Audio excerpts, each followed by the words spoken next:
사람이라는 존재를 구성하는 요소를 크게 나누어 본다면 어떻게 나눌 수 있겠습니까? 아마 생물학적으로 분석하면 아주 많은 구성 요소들이 나올 것이고 철학적으로만 해도 꽤 복잡할 것입니다. 하지만 신학적으로 말하자면 사람은 영혼과 육신 이 두 가지 요소로 이루어진다고 간단하게 정의됩니다. 일부 신학자들은 사람의 구성 요소에 영과 육 외에 정신이나 마음에 해당되는 혼을 더해서 소위 삼분설이라는 것을 주장하기도 하지만 우리 개혁주의 신학에서는 영과 혼을 합쳐 그냥 영혼이라고 합니다. 즉 육체가 아닌 마음, 정신 속에서 일어나는 모든 것을 하나의 영지작용이라고 생각하면서 사람은 영혼과 육신 이 두 가지로 구성된다는 이분설로 정리하고 있는 것입니다. 그렇다면 이상적인 사람의 모습이란 바로 영지작용이 건전하고 육신 활동도 건강한 상태라고 볼 수 있는데 오늘 본문에서 사도 바울이 에베소 교회 성도를 향하여 나타낸 바람이 바로 그런 모습이었습니다. 이 에베소서, 즉 에베소 교회에 보낸 편지는 사도 바울의 옥중서신 중의 하나입니다. 그는 제3차 전도 여행을 종착지였던 예루살렘에서 유대인들의 고소를 당하게 되어 결국 죄수의 신분으로 로마까지 이송되었습니다. 거기서 바울은 약 2년 동안 가택 연금 상태에 있으면서 가이사 황제 앞에서 재판을 받을 날을 기다리게 되는데 그 기간 중에 이 에베소서를 썼던 것입니다. 우선 본문 15절과 16절을 보면 이를 인하여 주 예수 안에서 너희 믿음과 모든 성도를 향한 사랑을 나도 듣고 너희를 인하여 감사하기를 마지 아니하고 내가 기도할 때 너희를 말하노라 하고 했습니다. 여기서 주 예수 안에서 너희 믿음과 라고 번역되는 부분은 주 예수 그리스도에 대한 너희 믿음과 라고 번역하는 것이 더 정확합니다. 즉 바울은 에베소 교회 성도들의 믿음과 사랑을 주 예수 안에서 듣게 된 것이 아니라 그들의 예수님에 대한 믿음과 성도를 향한 사랑을 듣게 되었던 것입니다. 바로 앞에 나오는 14절 이전까지 첫인사를 통하여 사도 바울은 성부와 성자와 성령의 은혜를 찬미하고 있는데 여기서 이를 인하여 라고 한 것이 바로 그 내용과 연결되고 있습니다. 다시 말해서 지금 에베소 교회 성도들이 발휘하고 있는 믿음과 모든 성도를 향한 사랑 역시 그들 스스로 소유하게 된 것이 아니라 바로 성삼위 하나님의 은혜로 인하여 주어진 것이라는 뜻입니다. 에베소 교회는 사도 바울이 제2차 전도 여행 중에 설립했었는데 제3차 전도 여행 중에 다시 방문하여 약 3년 동안이나 직접 목회를 했던 교회로서 대부분의 사역을 순회 전도로만 했던 그로서는 각별한 예정이 담길 수밖에 없었습니다. 그런데 로마에서 재판을 기다리며 연금 상태인 사도 바울에게 그 에베소 교회 성도들의 믿음과 사랑에 대한 소식이 들려왔으니 그로서는 정말 반갑지 않을 수 없었습니다. 그래서 바울은 그들이 예수 그리스도에 대한 믿음을 지키며 성도에 대한 사랑을 나누겠다는 사실에 대하여 하나님께 감사하기를 마지 아니했으며 동시에 기도할 때마다 그들을 위한 기도 제목을 잊지 않고 간구했던 것이었습니다. 한 교회 안에서 각별한 교제를 나누는 성도들을 생각할 때 특히 그들이 예수 믿는 신앙 고백이 확실하고 성도를 향하는 사랑까지 잘 발휘하고 있을 때에 교역자의 가슴에는 절로 감사가 넘치고 또한 그들을 위한 기도가 더욱 뜨거워질 수밖에 없는 것은 당연한 일이 아니겠습니까? 사도 바울의 그런 심정은 제가 우리 경양교회 청년들을 생각할 때도 꼭 마찬가지입니다. 이 시간 저는 사도 바울이 에베소 교회 성도를 인하여 감사가 넘치는 중에도 또한 그들을 위하여 간절히 기도했던 두 가지 제목을 통하여 우리 경양의 임마누엘 청년들 역시 그 영혼이 잘되고 그 육신 또한 강건한 신앙인이 되기 위해서 꼭 기억하고 지켜야 할 사실 두 가지가 무엇인지를 함께 상고해 보고자 합니다. 첫째로 하나님을 경외하는 지식이 우리 경양 청년들의 영지작용에 있어서 제일 근본이 되어야 합니다. 17절부터 19절까지의 말씀을 함께 봉독하겠습니다. 주 예수 그리스도의 하나님 영광의 아버지께서 지혜와 계시의 정신을 너희에게 주사 하나님을 알게 하시고 너희 마음 눈을 밝히사 그의 부르심의 소망이 무엇이며 성도 안에서 그 기업의 영광의 풍성이 무엇이며 그의 힘의 강력으로 역사하심을 따라 믿는 우리에게 베푸신 능력이 지극히 크심이 어떤 것을 너희로 알게 하시기를 구하노라 하고 했습니다. 사도 바울은 우리 주 그리스도의 하나님 영광의 아버지께 기도를 드리면서 에베소 교회 성도들에게 지혜와 계시의 정신을 내려주십사고 간구했습니다. 그래서 정신에 해당되는 단어는 푸뉴마라는 유명한 헬라어로서 바람, 혼, 성령 등으로 번역될 수 있습니다. 그래서 이 부분을 지혜와 계시의 영이라고 번역이 된 성경도 있는데 사실상 어느 쪽 번역이든 간에 본질적으로 큰 차이는 없습니다. 왜냐하면 아까 서론에서 말씀드린 대로 영이라고 하든지 정신이라고 하든지 간에 둘 다 육신적 활동과는 구분되는 하나의 영지작용에 속한 것이기 때문입니다. 그렇다면 그처럼 사람의 두뇌와 마음과 영혼 속에 보유하고 있어야 할 가장 중요한 지혜와 계시는 과연 무엇입니까? 사도 바울은 바로 그것을 두고 하나님을 알게 하시고 라고 했습니다. 즉 하나님을 아는 것이야말로 사람이 소유할 수 있는 가장 소중한 지혜요, 가장 차원 높은 계시인 것입니다. 바로 우리가 너무나 잘 알고 있는 저 유명한 잠언, 여호와를 경외하는 것이 지식의 근본이여늘이라는 말씀 그대로입니다. 사도 바울은 사람이 이처럼 하나님을 아는 지혜와 계시의 정신을 가지게 되면 그 마음 눈이 밝아지게 된다고 했습니다. 사람의 심령이란 에덴 동산에서의 타락 후에 근본적으로 어두워져 있었습니다. 즉 죄의 어두움으로 말미암아 무엇을 제대로 볼 수 없는 색안경을 낀 상태처럼 되어버린 것입니다. 하지만 그런 마음의 눈에 일단 하나님을 알게 되고 나면, 즉 하나님을 경외하는 지식으로서 정화되고 나면 다시 만사를 선명하게 보고 정확하게 판단할 수 있게 되는 것입니다. 이하의 구절들에서 사도 바울은 그처럼 하나님을 경외하는 마음의 눈이 밝아지게 될 때 이제 똑똑히 깨달아지게 되는 세 가지를 말씀해 주고 있습니다. 그 첫째는 그의 부르심의 소망이 무엇인지를 똑바로 알게 된다고 했습니다. 즉 하나님을 알게 되고 그 하나님께서 자신을 구원인으로 소명하셨다는 사실을 믿을 때에 그 뒤에 자동적으로 따르는 소망이 무엇인지도 정확하게 깨닫게 되는 것입니다. 둘째로 성도 안에서 그 기업의 영광의 풍성이 무엇인지도 역시 알게 된다고 했습니다. 그래서 기업의 영광이란 조금 쉽게 의역하자면 바로 기업의 축복입니다. 다시 말해서 하나님의 살아계심을 깨닫게 된 신자는 그 하나님께서 오직 택하신 성도에게만 누리게 하시는 영육간의 기업의 축복들이 그 얼마나 풍성한지도 절로 확신하게 되는 것입니다. 하나님을 아는 마음의 눈이 밝은 자가 보게 되는 세 번째 사실은 곧 믿는 우리에게 베푸신 능력의 지극히 크심이 어떤 것인지에 대한 것이라고 했습니다. 하나님을 주상적인 신으로 애매한 존재로 여기는 것이 아니라 실존하시는 전능자로 확실히 믿고 아는 신자는 바로 그 믿음을 통하여 하나님의 지극히 크신 능력 또한 완전히 알고 있는 것입니다. 이상의 세 가지가 바로 하나님을 아는 지식을 통하여 그 마음의 눈이 밝아진 성도가 절로 깨닫게 되는 사실들이며, 사도 바울은 에베소 교회 성도들이 하나님을 알 때 이처럼 구체적으로 하나님을 알게 하시기를 구하노라고 간구했던 것이었습니다. 사람이 자신의 영지 작용을 통해서 보고 깨달을 수 있는 영적 시력은 바로 하나님을 아는 지혜가 그 사람에게 있느냐 없느냐 하는 데서부터 시작됩니다. 진정한 심령의 IQ는 그 사람의 인격이 하나님과 얼마나 교통할 줄 아느냐라는 사실과 정비례하는 것입니다. 하지만 현실적으로 오늘날 많은 청년들의 사고 구조를 형성하고 사고 활동을 주장하는 것은 무엇이겠습니까? 너무나 많은 귀납적 정보들만 끝없이 쏟아내고 있는 인터넷이 절대다수 청년들의 생각을 완전히 주도하고 있습니다. 이 치열한 경쟁사회에서 남보다 더 높이 올라가서 더 많이 돈을 벌어서 어깨에 힘주고 살고 싶다는 성공 욕심이 매일 아침 일어날 때마다 청년들의 마음에 제일 먼저 떠오르고 있습니다. 아니 그 머릿속에서 가장 자주 그리고 가장 왕성하게 일어나고 있는 사고 활동이라는 것이 아예 말초신경적인 정욕에만 사로잡히는 청년들도 꽤 많을 것입니다. 그처럼 이 근본적으로 침침하게 오염되어 있는 정신이나 마음을 가지고서야 어떻게 깨끗하고 밝은 영혼을 소유할 수 있겠습니까? 사실상 일단 원죄로 물든 인간으로 태어난 이상 원래는 누구나 다 그럴 수밖에 없지만 우리 기독 청년들은 바로 그랬던 자신의 심령 상태를 영적으로 업그레이드해야만 합니다.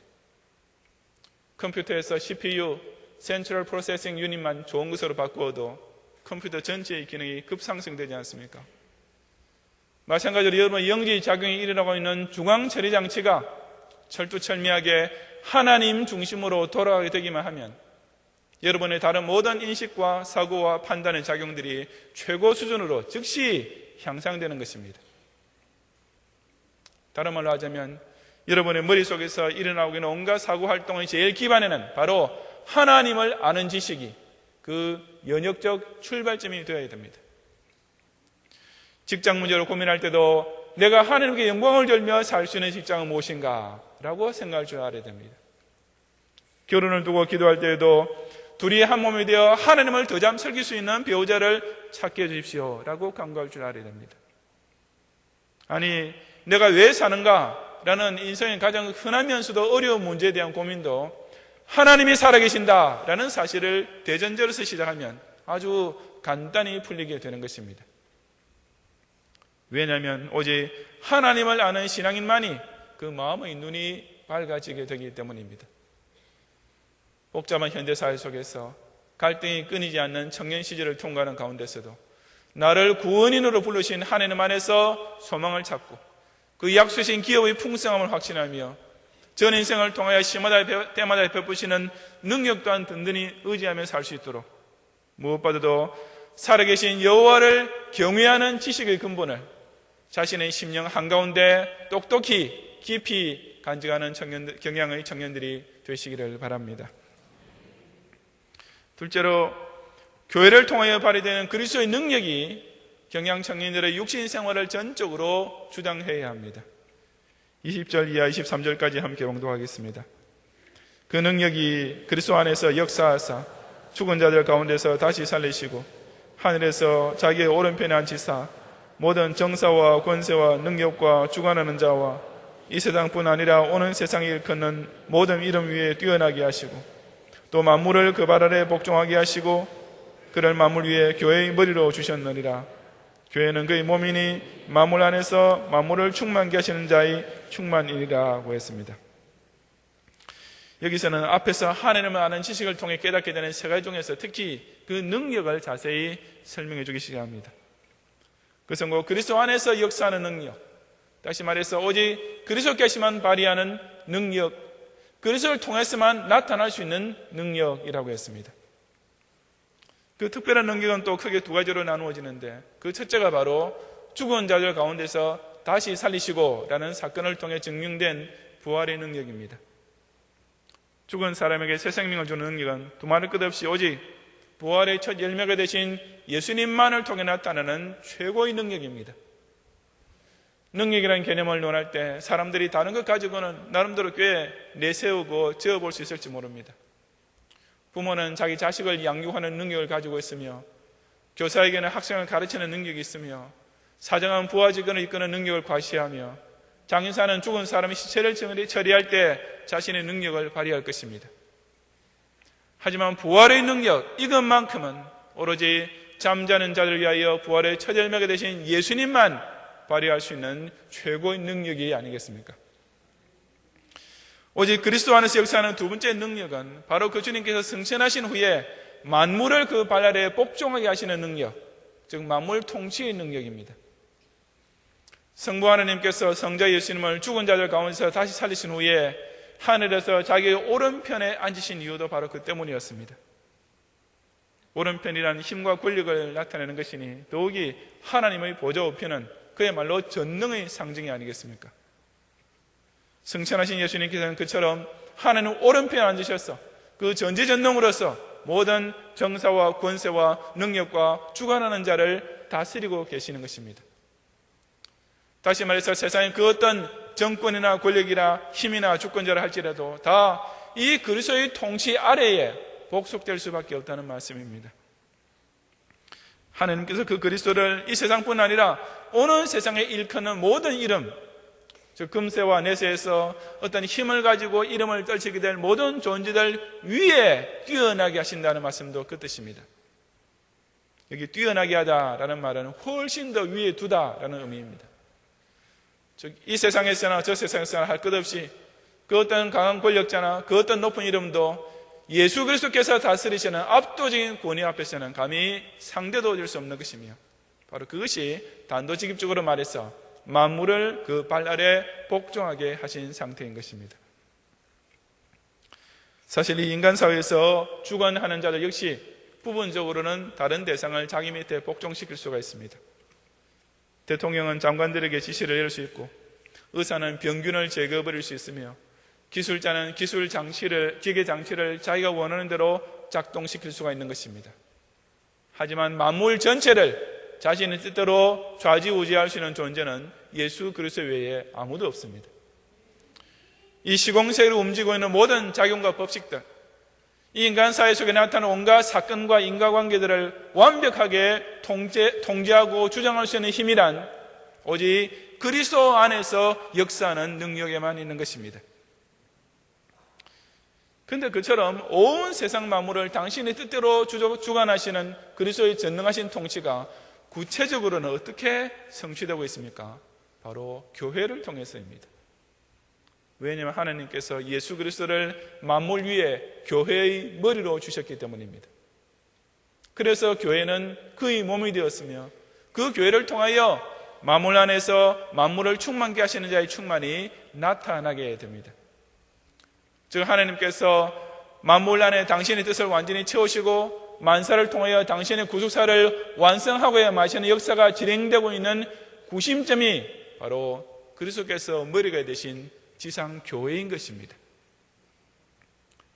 그래서 우리 신자가 그런 그리스도의 놀라운 부활의 능력과 만물 통치의 능력을 힘입을 수 있는 방법은 무엇이겠습니까? 두말할 것이 바로 교회 중심으로 사는 것입니다.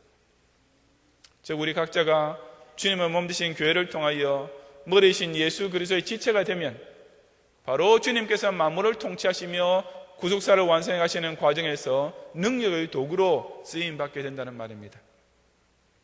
다시 말해서 철두철미하게 교회 중심으로 사는 것, 바로 이것이 우리 육신이 가장 건강하게, 우리의 삶이 가장 활기차고도 힘있게 그 생명력을 발휘할 수 있는 최선의 방책인 것입니다. 요즘 진짜 사나이란 연애 프로가 큰 인기를 끌고 있는데, 저도 주일 밤 예배가 끝난 후에 집에 가면 다시 보기를 통해서 매주 시청하고 있습니다. 그런데 거기 나오는 고정 멤버들 중에 샘 해밍턴이나 손진영 같은 사람들을 만약 사회에서 만나면 어떻겠습니까? 김수루나 장혁 같은 사람들은 그 어떤 자리에서도 정말 함부로 대할 수 없는 위압감이 절로 들겠지만은, 그런 소위 구멍병사들은 좀 만만하게 보이지 않겠습니까? 하지만 그런 샘 해밍턴이나 손진영 같은 사람이 할지라도 실제로 군 복무 중인 상태에서 군복을 입고 총을 들고 나오게 되면 아무도 만만하게 대할 수가 없을 것입니다. 왜냐하면 군대라는 강력한 조직과 군인이라는 특수한 신분이 그처럼 약골인 사람까지도 민간인으로서는 함부로 대할 수 없는 강한 존재로 바꾸어버리기 때문입니다. 우리 기독 신자들이 철저한 교회 중심의 신자가 될 때에도 바로 그런 일이 벌어집니다. 혼자서는 정말 별 볼 일 없는 인생을 살던 사람도 이 대장 예수님의 지휘 아래 있는 그리스도의 군사가 되고 나면 마귀조차 벌벌 떨 수밖에 없는 강력한 존재가 됩니다. 사회에서는 좀 무능력자 취급을 받던 사람이랄지라도 이 전투하는 지상교회의 일원이 되고 나면 하나님의 구속사 완성을 위해 꼭 필요한 핵심 멤버로 격상되는 것입니다. 왜냐하면 신자는 바로 교회를 통하여 죽은 자들 가운데서 살리시고 만물까지 복종케 하시는 그리스도의 엄청난 능력을 힘입어 살게 되기 때문입니다. 반면에 교회를 떠난 육신은 그 순간 즉시 마귀의 밥으로 전락될 수밖에 없습니다. 교회를 떠난 생활이란 오로지 음녀의 잔에 취하여 갈팡질팡하며 허우적거리는 꼴이 될 뿐인 것입니다. 왜냐하면 그런 육신은 아무 강력한 성령의 호신 장구도 아니 얇은 보호막조차 없이 이 험난한 세상과 이 악독한 사단의 유해 아래 앞에 자신의 연약한 본성만 고스란히 드러내놓고 있는 것이나 다름없기 때문입니다.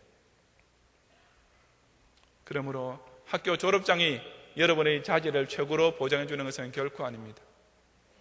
유수한 대기업에 취직한다고 해서 여러분의 잠재 능력이 최대한으로 발휘되는 것이라고 착각해서도 절대로 안 됩니다. 생애의 최고의 것을 바치는 교회 중심의 생활이 여러분을 사회에서도 진정한 성공인이 되게 만들어 줄 것입니다. 이 세계를 받은 교회를 중심으로 여러분의 인생을 펼쳐갈 때 그야말로 온 만물을 정복하며 다스리는 권세를 절로 누리게 되는 것입니다. 철두철미한 교회 중심의 생활, 바로 이것만이 여러분이 받은 달란트를 최고의 달란트로 최고의 능력으로 올리고 자신에게 주어진 고을의 권세가 최대 한계치까지 마음껏 발휘되는 길인 것을 꼭 기억하고 또한 반드시 체험하는 모든 경영의 청년들이 되시기를 바랍니다. 사랑하는 경영의 청년 여러분, 저 역시 여러분을 생각할 때마다 일단 먼저 감사가 넘치지 않을 수가 없습니다. 지극히 이기적이고 교만한 마음으로 가득 차 있는 이 사회의 불신 청년들과는 달리 여러분은 일단 예수님을 나의 구주로 고백하는 믿음 있는 신앙인이고 온갖 쾌락과 정욕에 몰두해 있는 타락한 청년들과는 달리 여러분은 임마누엘 청년을 통해 성도의 사랑을 나눌 줄 아는 형제 자매들이기 때문입니다. 하지만 그런 감사가 넘치는 중에 또한 여러분을 위해 사도 바울과 똑같은 심정으로 기도하게 됩니다. 여러분이 그처럼 예수님을 믿는 마음에서 더 나아가서 그 예수님을 구세주로 보내주신 그 예수님의 성부이신 하나님을 똑바로 알고 경외하는 지식이 여러분의 인격 속에 충만하게 되기를 간절히 바라는 것입니다.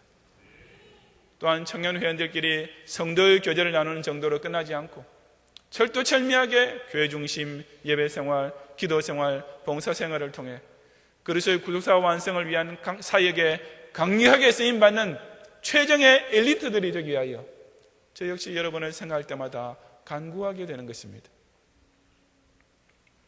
요즘 청년 여러분 세대에서는 스펙이라는 말을 부쩍 많이 사용하고 있습니다. 이 스펙이란 원래 specification이라는 영어 단어를 줄여서 쓰는 신조어로서 각 개인이 소유하고 있는 능력이나 자격 등에 대한 명세서라는 의미로 사용되는 것 같은데 이제는 그의 표준어처럼 되어버렸습니다. 그리고 이 스펙이 어떻게 되느냐 하는 것, 그 학벌, 경력, 재산, 인물, 신체 조건, 집안, 자격증 등등이 어떻게 구성되느냐 하는 것이 그 사람에 대한 사회적 평가나 성공 여부 판단의 기준이 되며 또한 배우자로서의 적격 조건까지 되기도 합니다. 하지만 하나님께서 보시는 스펙, 제가 여러분에서 기대하는 스펙은 아주 다릅니다. 그것은 곧 여러분의 영이 하나님을 경외하는 지식으로 가득 차고 여러분의 육이 교회를 통해 그리스도의 지체로서의 능력을 충만히 발휘하는 이 두 가지일 뿐입니다. 바로 이 두 가지만 충족되면 여러분은 정말이지 최고로 멋진 청년, 실로 완벽한 영적 스펙을 갖춘 인생이 될 수 있지 않겠습니까? 온갖 세속적인 조건들과 자격들만 따지면서 서로를 제어보고 판단하는 이 불신사의 청년들과는 달리 하나님을 아는 영지작용을 중심으로 자신의 심령의 눈을 밝게 뜨고 교회 중심의 거룩한 생활을 통하여 만물까지 정복하는 큰 능력을 마음껏 발휘하는 경향의 모든 청년들과 성도들이 되시기를 주님의 이름으로 축원합니다.